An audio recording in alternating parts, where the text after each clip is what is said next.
Hi everyone, and welcome to A&P with Dr. O. In our video here, we are going to further explore the kidney.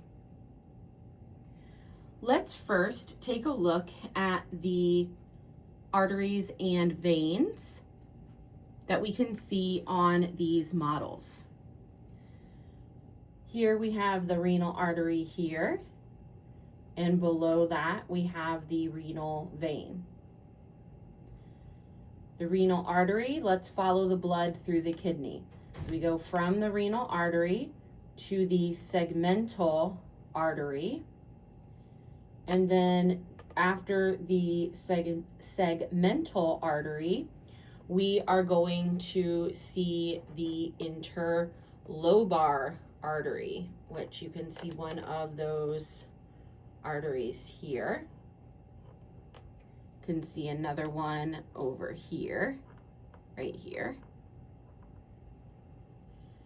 And then from our interlobar artery, it's going to kind of arc around the renal pyramid. This is known then as the arcuate artery.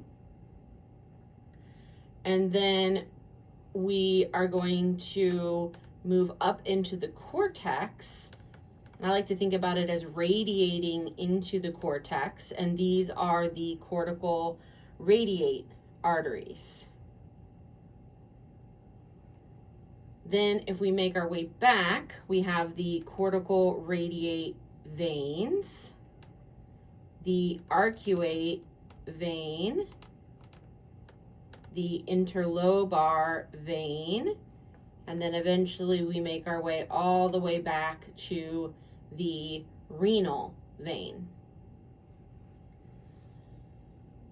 Now, in the middle of this model, what they've done is they've taken one of these renal pyramids with the cortex and they've blown it up. And we'll get to see things in a lot larger detail. Let's focus on that model next.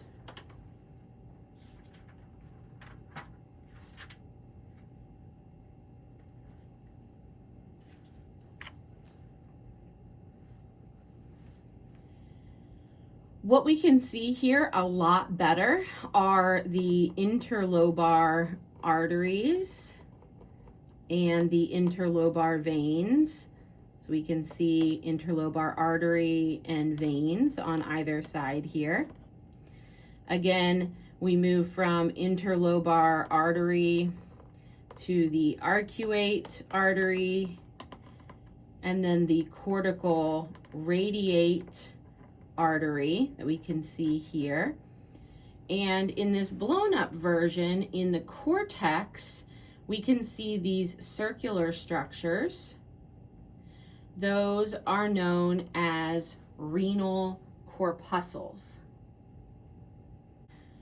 Now, branching from these cortical radiate arteries are afferent arterioles, which we're going to talk more about in just a moment.